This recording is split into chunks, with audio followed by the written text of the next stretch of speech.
Bismillahirrahmanirrahim. Assalamualaikum warahmatullahi wabarakatuh. Kembali lagi bersama kita di Rohmat dan Anton Channel.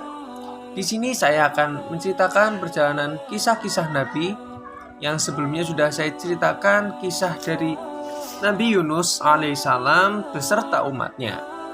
Dan untuk saat ini saya akan menceritakan kisah Nabi dari Nabi Zakaria alaihissalam dan Nabi Yahya alaihissalam.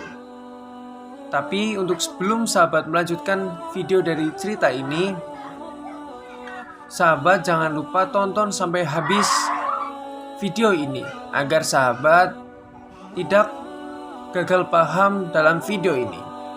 Dan jangan lupa sahabat untuk klik tombol like, komen, share, subscribe, serta nyalakan notifikasi loncengnya agar sahabat tidak ketinggalan updatean terbaru dari Rohmat dan Anton Channel dan membuat kita lebih semangat lagi dalam berbagi wawasan, berbagi pengetahuan ke sahabat-sahabat semuanya. Oke, kita lanjutkan ke ceritanya Nabi Zakaria alaihissalam beserta Nabi Yahya alaihissalam. Bismillahirrahmanirrahim. Nabi Zakaria adalah seorang dari keturunan Nabi Sulaiman bin Daud. Beliau adalah seorang ulama besar dari kalangan Bani Israel dan menjadi imam di masjid serta Baitul Maqdis atau Masjidil Aqsa, Yerusalem. Nabi Zakaria menikah dengan seorang wanita bernama Isya, saudara dari Hana, seorang istri pembesar Bani Israel bernama Imron. Perkawinan antara Nabi Zakaria dan Isya tidak dikaruniai anak hingga bertahun-tahun lamanya. Sementara perkawinan saudara perempuan Isya, Hana dan Imron lebih dulu dikaruniai anak. Sebelum Hana melahirkan Imron yang sang suami meninggal dunia, kemudian Hana melahirkan anak perempuannya yang kemudian ia beri nama Maryam. Karena Maryam lahir tidak memiliki ayah, maka berebutlah sanak saudaranya untuk mengambilnya menjadi anak angkat.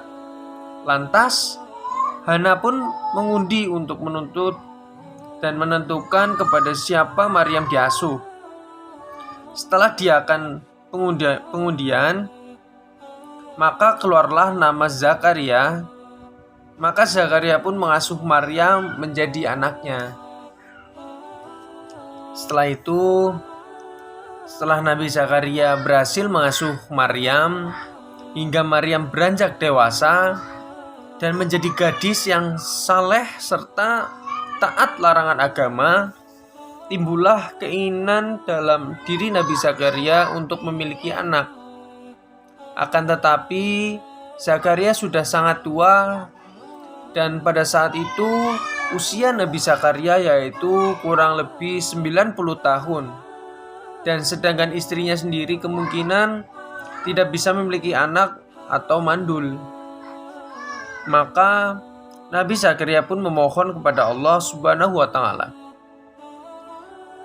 Dan Nabi Zakaria pun berucap, "Ya Allah, sesungguhnya aku sudah sangat tua, sedang permohonanku selama ini tidak pernah Engkau tolak.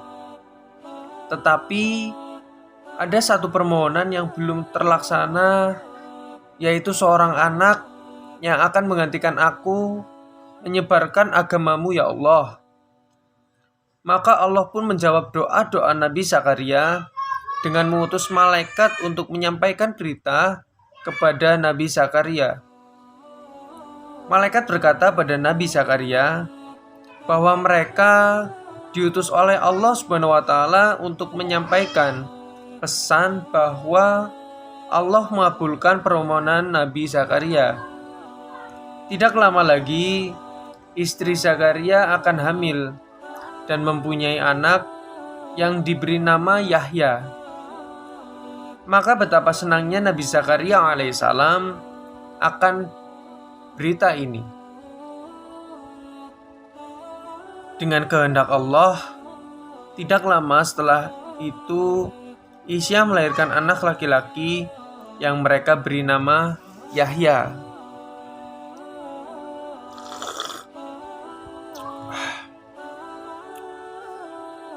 Yahya dipelihara dan dididik dengan ajaran-ajaran agama serta diberikan pelajaran tentang hukum-hukum Allah Subhanahu wa taala dalam Taurat sehingga tumbuh menjadi anak yang pandai dan berakhlak mulia.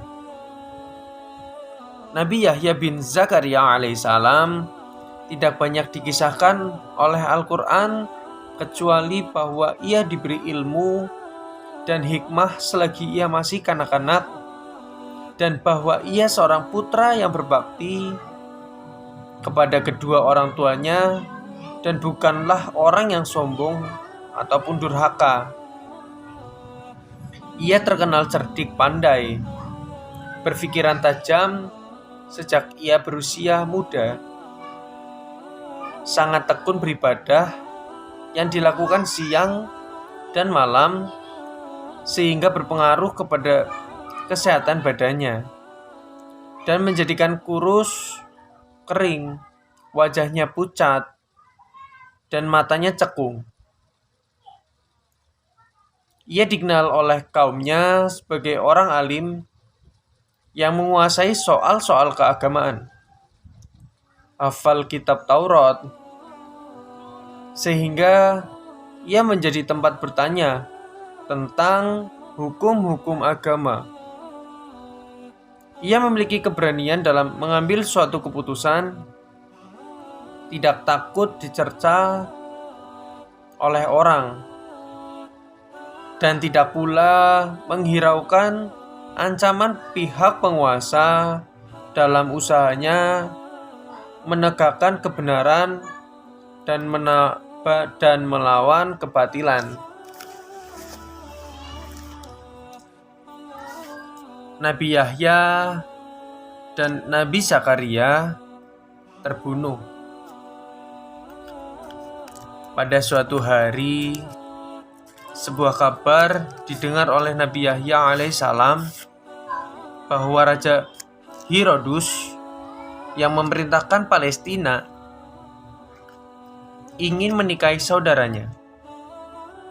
Mendengar kabar itu, Nabi Yahya alaihissalam menentangnya karena tidak sesuai dengan hukum Allah Subhanahu wa taala, di mana tidak diperbolehkan menikah antara saudara kandung, anak tiri, ataupun anak dari saudara sendiri.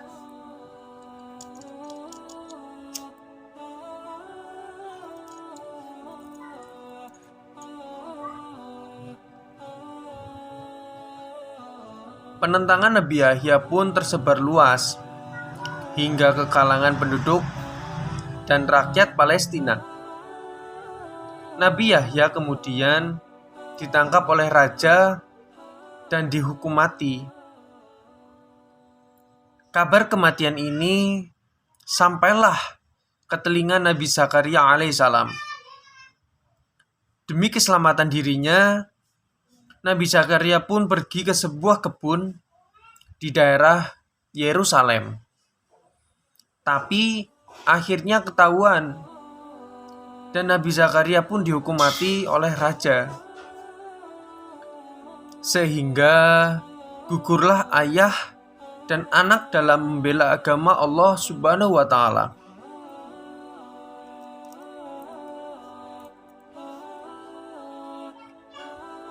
Setelah kejadian itu, Allah pun menurunkan siksa kepada kaum Bani Israel yang selalu durhaka kepada Allah Subhanahu wa taala dan membunuh nabi Allah serta orang-orang yang soleh. Siksa itu berupa bencana demi bencana yang menimpa kaum itu dengan datangnya penyerangan dari kerajaan lain yang begitu ganas serta kejam. Bahkan pernah suatu kali mengakibatkan korban jiwa sebanyak 12.000 jiwa, 12.000 jiwa, dan ini kemudian dikenal dalam sejarah dunia.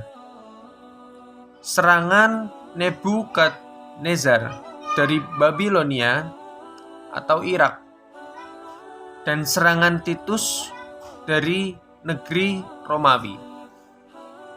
Hikmah yang dapat kita petik dari sebuah kisah Nabi Zakaria alaihissalam dan Nabi Yahya alaihissalam, yaitu doa yang tulus dari seorang lelaki tua dan istrinya yang mandul diterima oleh Allah Subhanahu wa Ta'ala, dan sebuah pelajaran berharga diajarkan kepada semua umat manusia akan karunia Allah yang tidak ada batasnya. Mungkin itu saja yang bisa saya sampaikan, karena tak banyak kisah Nabi Zakaria dan Nabi Yahya alaihissalam diceritakan di Al-Quran, maka cukup mungkin saya sampaikan kisah dari perjalanan Nabi Zakaria dan Nabi Yahya alaihissalam. Semoga video ini dapat bermanfaat bagi sahabat-sahabat semuanya.